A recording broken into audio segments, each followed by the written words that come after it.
So you may wonder, why am I holding a giant blow-up bottle of champagne?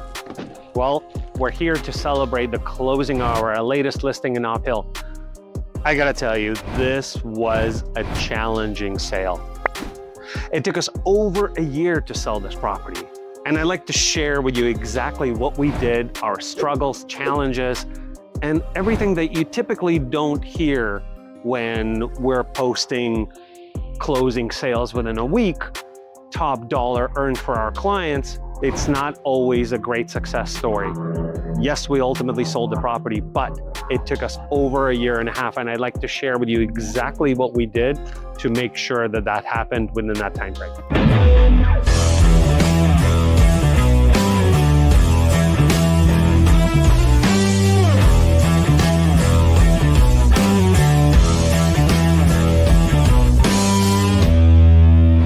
So what does it mean to host a property for over a year and to be on the market for over a year? Well, at 52 weeks, that sure is a lot of open houses.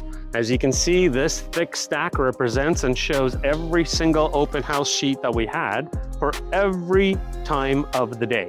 Whether it was morning to capture the morning traffic, whether it was at the end to look at the twilights, and whether it was the standard 2 to 4 timelines in the weekends.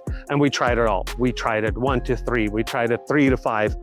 We've covered the entire clock during this whole year. And there was a total of 97 open houses. So one of our biggest challenges was the fact that this is a second floor unit with 30 steps up to the second floor. And in a neighborhood where the demographic veers a little bit older, that presented a huge challenge. A lot of the buyers were considering other properties with elevator buildings or lower level. So what do we need to do?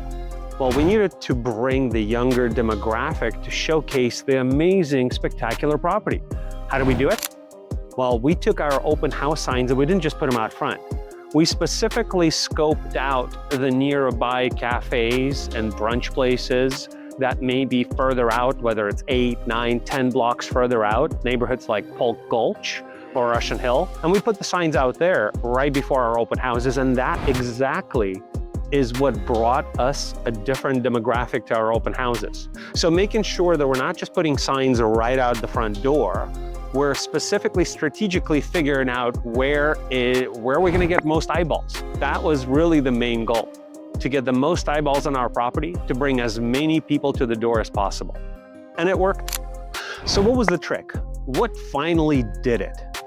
Well, the thing was the ability to constantly communicate this listing to the community of agents who are actively selling in the neighborhood, who are participating in weekly meetings, and who may have buyers that are looking for exactly a property like this. The challenge was that those agents may not have that buyer available and ready the week that we're hosting the property. So constantly reminding folks about this amazing, spectacular listing was important to ensure that it stays on top of their mind. So whenever that buyer does come through, our listing will be the first thing they mention to them. So did we receive any offers? Sure, we did. We actually had a total of 3 offers. One of them early on didn't work out because the people wanted to do a huge remodel and they got in way over their head. The other offer, the folks were really struggling and just really couldn't come up to our minimum price that we were willing to accept. And then the third offer, well, the third offer is the lucky party that's closing today. So if this story sounds familiar, or your property may be challenging to sell, or you've tried to sell it in the past, well, reach out to me and we can discuss the exact strategy that might work for your property, your location. And we can review the marketing process that would help generate additional interest and drive traffic to your listing.